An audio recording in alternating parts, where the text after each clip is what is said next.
On Global TV News Prime, Chairman, Federal Airport Authority of Nigeria calls for I am Mukhtar Kasim. A quick reminder that Global Television is on DSTV channel 36 and is on DSTV channel 365 and on StarTimes channel 276. And now the news and details. The chairman of the Federal Airport Authority of Nigeria, FAN, Dr. Abdullahi Umar Ganduje, has stressed the urgent need to embed entrepreneurship education into Nigeria's school curriculum. He made the call at the book presentation and professional investiture of Imam Professor Musa Adeyemi Olaofe in Abuja. Samuel Odi reports for Global Television. The event, which attracted prominent figures from the public and private sector, highlighted the growing relevance of ethical entrepreneurship in national development. While delivering his goodwill message, the chairman, Federal Airport Authority of Nigeria, Dr. Abdullahi Umar Ganduje, noted that early exposure to entrepreneurial thinking would empower young people with practical skills, reduce unemployment, and foster innovation across sectors. In order to accommodate this number of graduates who are increasing every year, the issue of entrepreneurship is extremely necessary. And entrepreneurship is backed by securities acquisition.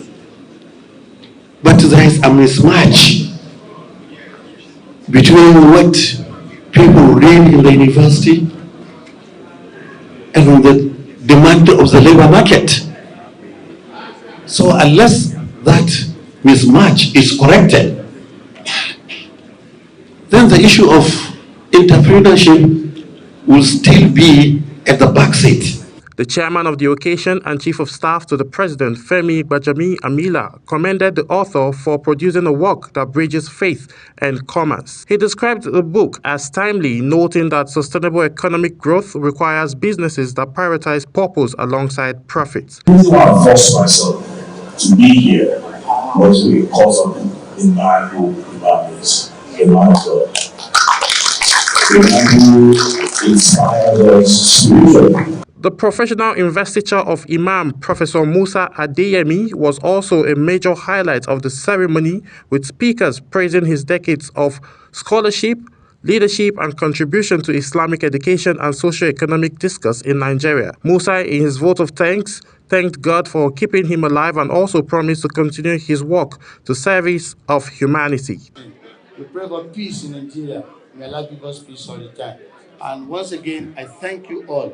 I appreciate every one of you.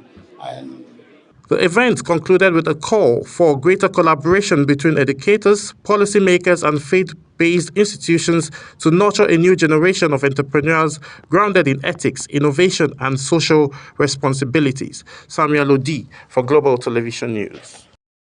Meanwhile, no fewer than 4,064 people are said to be lifted out of poverty through the Minister of the State for Federal Capital Territory Mega Empowerment Program in Kano State.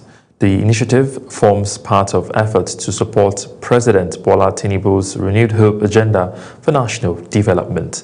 Global TV correspondent Idris Jibrin reports from the flag of ceremony.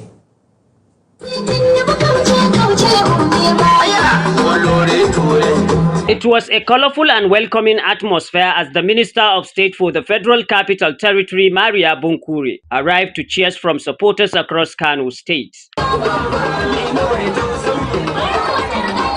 Also in attendance was the former First Lady of Kano State, Professor Hafsat Abdullahi Ganduje, as the Minister officially flagged off the Mega Empowerment Program. The initiative is expected to benefit over 4,000 residents drawn from Kano's 3 senatorial districts.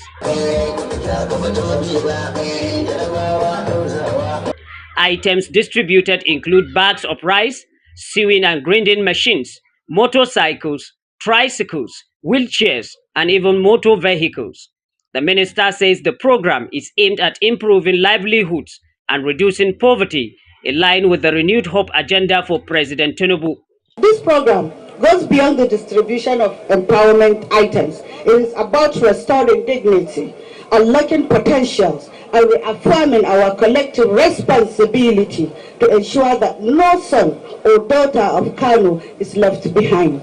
I commend our party stakeholders across the 3 senatorial districts and the entire Kano state for their sacrifice, patience, and unity are the glue holding our party together.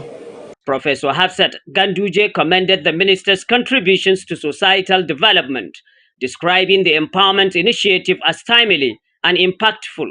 She also pressed President Tinubu's commitment to poverty eradication and inclusive growth. She added that continued support for beneficiaries would strengthen the federal government's poverty reduction drive, while also promoting grassroots development in Kano State. In aka raba muku kayayyakin nan za su zama kayayyaki masu amfani. In kayan abinci aka baka za ka ci da iyalinka. In babur aka baka ko keken ɗinki ko injin markaɗe, to duk wannan ya kamata a ce ya zama abin amfani. Amfani kuma ba ku kaɗai ba, amfani har da sauran al'umma, ba wai iyalanku kaɗai ba. The empowerment program will continue as part of broader efforts to improve economic opportunities and uplift vulnerable communities across the country. From Kano, Idris Jibrin, Global Television News. Back here in Abuja, ahead of the February 21 Area Council elections in the Federal Capital Territory, the Independent National Electoral Commission, INEC, says it is fully committed to delivering a credible poll following a successful mock accreditation exercise across the nation's capital. INEC Chairman Professor Josh Amopiton has described the bimodal voter accreditation system, BVAS, as a major boost to election integrity. Aniete Patrick completes the story. In preparation for the FCT Area Council elections, the Independent National Electoral Commission this Saturday conducted a mock accreditation exercise across several polling units in Abuja. The exercise, aimed at testing operational readiness, saw the INEC Chairman, Professor Josh Amopiton, led a high-powered delegation of national commissioners and the FCT Resident Electoral Commissioner to selected locations. These include NIPOS Area 10 Garki, Government Secondary School Wuse Zone 3, LEA Primary School Ushafa, and Gawari Primary School in Duse. Speaking during the tour, Professor Amopiton said the exercise was designed to fine-tune logistics and test the upgraded BVAS devices ahead of the actual polls. We would like to use this mock accreditation and mock election to test the functionality of the BVAS itself, as well as the improvement that has been made on the BVAS. So far, I'm very satisfied that the BVAS has worked excellently well. The INEC chairman expressed satisfaction with the speed and efficiency of the machines, noting that voter accreditation took 5 seconds or less. In one of the simulations, the system successfully blocked a repeat accreditation attempt, reinforcing its ability to prevent double voting. Beyond technology, the Commission also assessed the preparedness of its personnel, inspecting the ongoing offices at Government Secondary School Area 10. INEC confirmed that non-sensitive materials have already been deployed to all area councils. We try to just get somebody, because this is a form of simulating the election day scenario. So we've got somebody who has voted to come back and see whether the BVAS will allow him. But we all saw it, that the BVAS pop up immediately that this person has been accredited. So with this technology, there's no way you can be accredited twice. Professor Amopiton urged FCT residents to take the elections seriously, stressing the importance of participation in grassroots governance. He also played down concerns over ongoing debates in the National Assembly regarding electronic transmission of results, advising against unnecessary tension while the legislative process continues. Aniete Patrick reporting for Global TV News.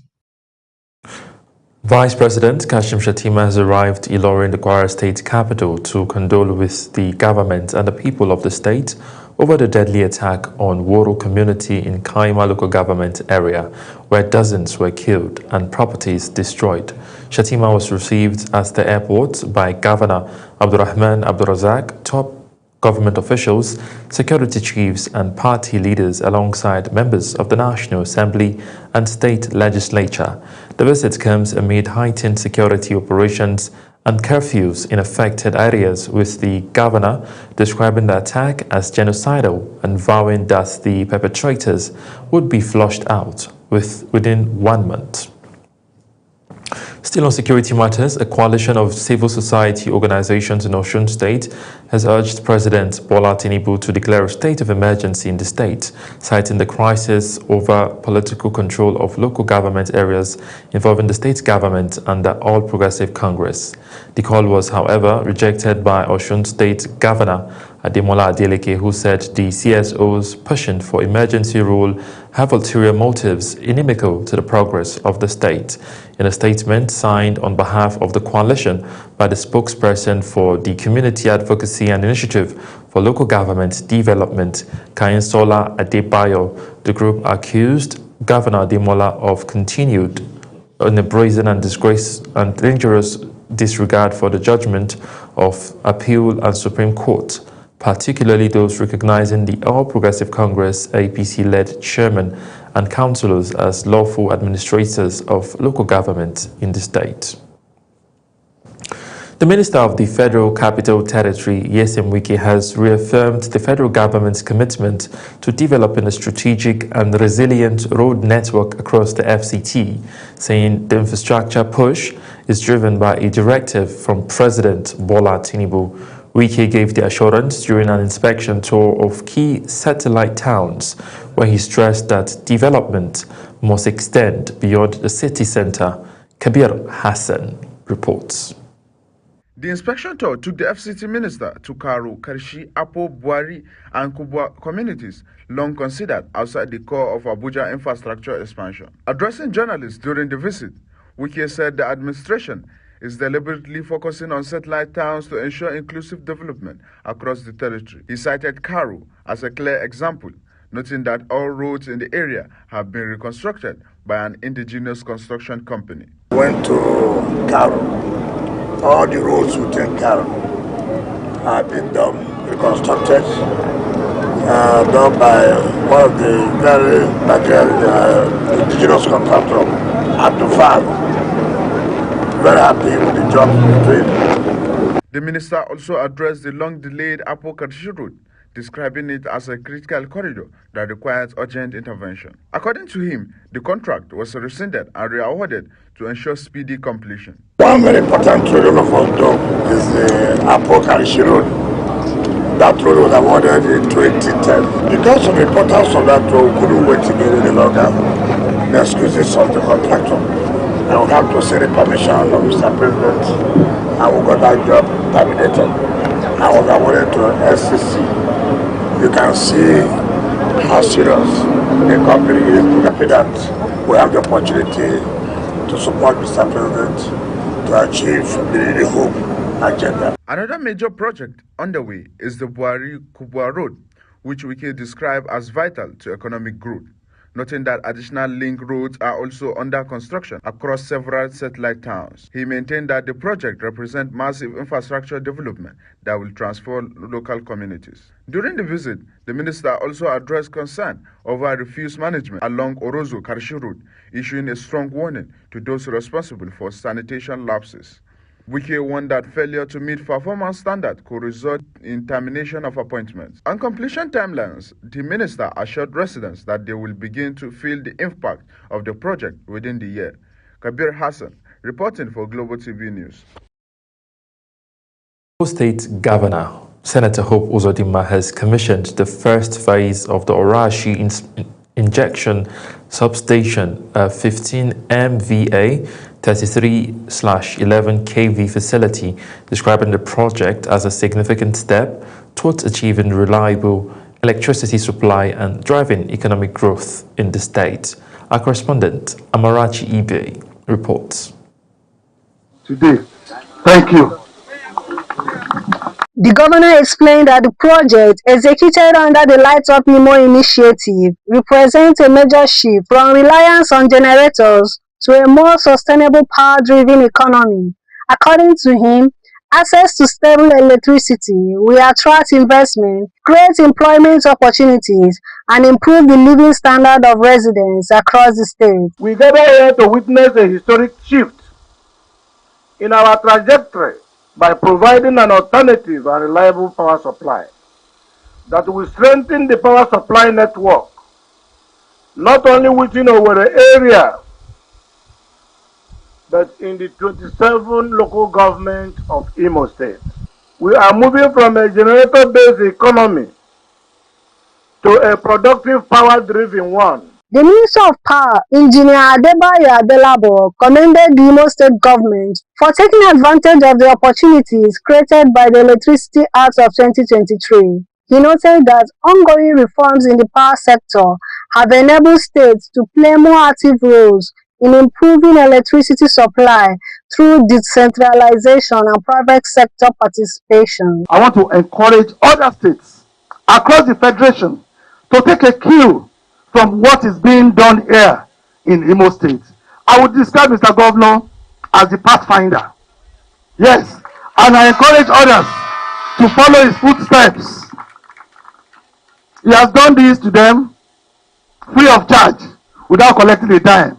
So what they need to do is to copy and paste. Also speaking at the event, Dr. Mustafa Makon, technical partner at Makon Holdings, highlighted the collaboration between partners involved in the project, noting that the substation represents a commitment to sustainable and efficient power delivery in the state. This substation represents more than a technical facility. It is a symbol of partnership and trust. It reflects the opportunity extended by His Excellency, the Governor of Imo State, to Matkur, to contribute its technical expertise, execution capabilities, and operational experience in serving the people of Imo State. The event featured a symbolic switching on of electricity and the inspection of facility by the governor and other dignitaries. From Owerri, Amarachi Ibe, reporting for Global TV News. And now to the health sector, where the Joint Health Sector Unions, JOHESU, has suspended its nationwide strike after 84 days following a conciliation meeting with the federal government in Abuja. JOHESU says it took the decision after reviewing the terms of settlement reached with the government, allowing time for the implementation of agreed resolutions. The strike had paralyzed services in public hospitals nationwide, leaving patients stranded and triggering widespread concerns across the health sector. You're watching the live broadcast of News Prime. News Prime continues after this weather forecast, plus business, foreign, and sports stories on the other side of this break. Please stay with us. Hello and welcome.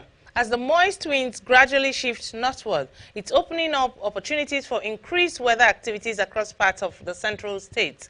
Areas such as Kogi, Kwara, Benue, and parts of the Federal Capital Territory may see some build-up later in the day, although the chances are fairly slim.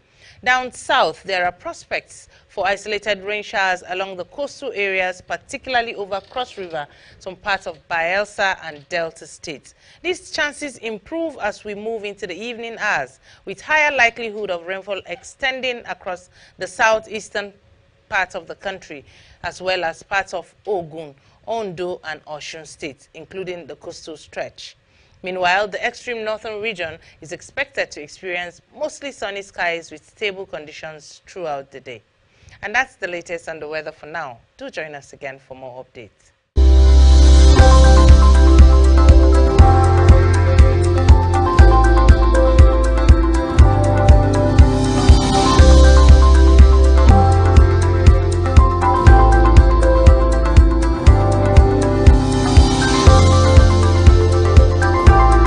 to the world of business, where in a renewed drive to strengthen Nigeria's business environment and corporate transparency, the Corporate Affairs Commission of Nigeria, CAC, says it is rolling out far-reaching reforms as it marks 35 years of service to the nation. The Registrar General of the Commission, Ishaq Magaji, made this known at a walk to commemorate the 35th anniversary of the Commission. Samuel Odi has the details. The Corporate Affairs Commission has commenced activities to celebrate its 35th year anniversary, unveiling major reforms in digital operations, corporate governance and staff welfare aimed at improving the ease of doing business in Nigeria. Speaking at the anniversary walk that flagged off the celebration, the Registrar General of the Commission, Hussaini Magaji, says the Commission has fully transitioned from manual processes to an digital registration platform with global best practices. Before, CAC confined to one place in Garki office. Now he's global. We are the only agency end-to-end is digital. We provide services anywhere, anytime, and 24/7. The Registrar General identified the Beneficial Ownership Register as a major milestone in promoting transparency and accountability in corporate ownership. He disclosed that over 400,000 companies were registered in 2025, while inactive and shell companies were removed from the Commission's database to sanitize the corporate space. On support for micro, small and medium enterprise, Magaji said the CAC is in collaboration with Small and Medium Enterprise Development Agency of Nigeria, issued 250 free business registration certificates in 2025 to encourage business formalization. This is one of our gestures and our intervention to MSMEs. In the year 2025, just last year, we gifted out 250 registration to MSMEs in Nigeria. Okay. And we made it to be consumed through SMEDAN. Okay. And SMEDAN being saddled with the responsibility to support businesses with training and a token as a support for the businesses. That's why we handed over the registration through them so that we create 250,000 registration instead of mere registration. The Commission says the reforms reflect its commitment to efficiency, transparency, and national economic growth as it concentrates its mandate in Nigeria's corporate ecosystem. Samuel Odi for Global Television News. The Central Bank of Nigeria has injected over 1.7 trillion naira into the banking system in the first week of February 2026 through the repayment of maturing open market operations bill and other instruments. Data from the CBN say liquidity inflow was driven mainly by maturities rather than injections, even as the Apex Bank sustained its tight monetary stance to curb inflation and stabilize the naira. And despite the large headline inflation figure, analysts note that funding conditions remain tight due to high interest rates and cautious liquidity management by banks. Still talking business, the federal government has approved the reopening of the Amia land border in Kebbi State for trans-border trade with strict security and compliance guidelines. The Controller General of Customs, CG Adewale Adeni, disclosed the information. Adeni made the disclosure while responding to concerns raised by stakeholders, including exporters, transporters, and onion traders during an interactive session in Kebbi State.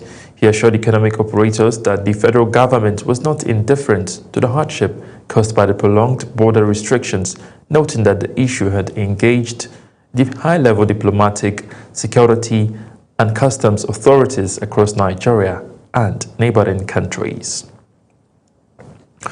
On the foreign scene, Nigeria and China have reaffirmed their comprehensive strategic partnership and commitment to deeper cooperation, which they say will continue to positively impact the lives of ordinary citizens in Nigeria and China.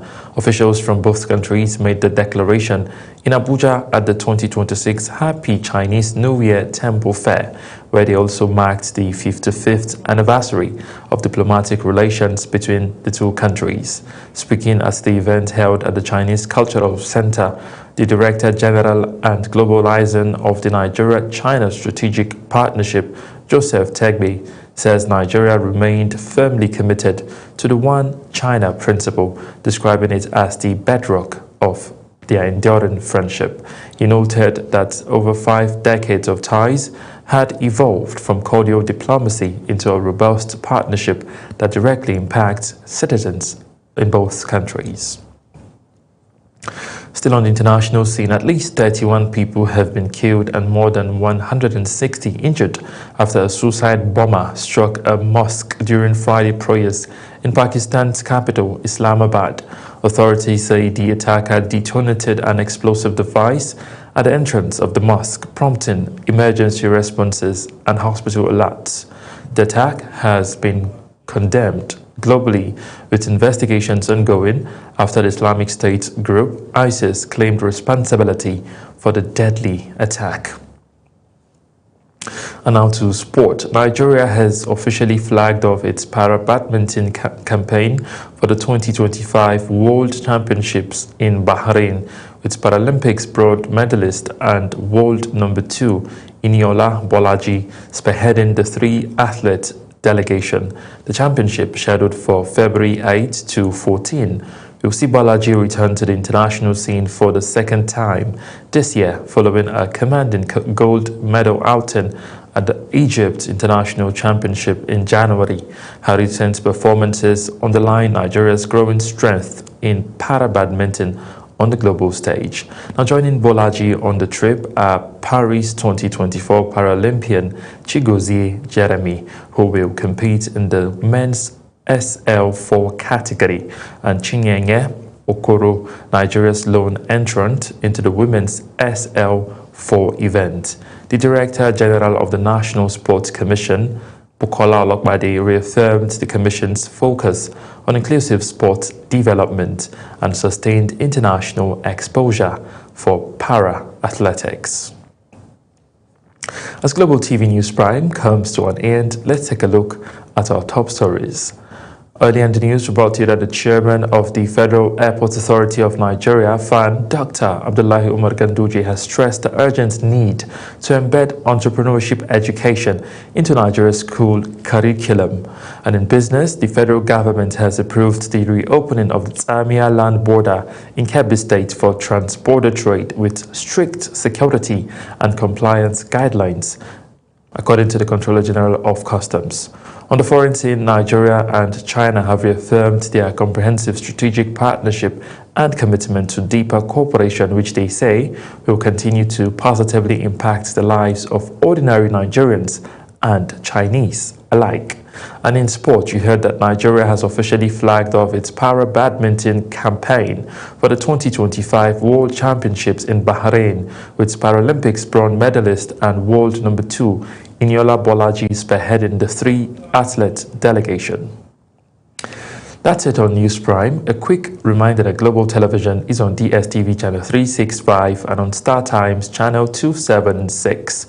Kindly follow us across all our social media platforms now displayed on your screen using at Global TV NG. I am Mukhtar Kasim. Say a very big thank you for watching.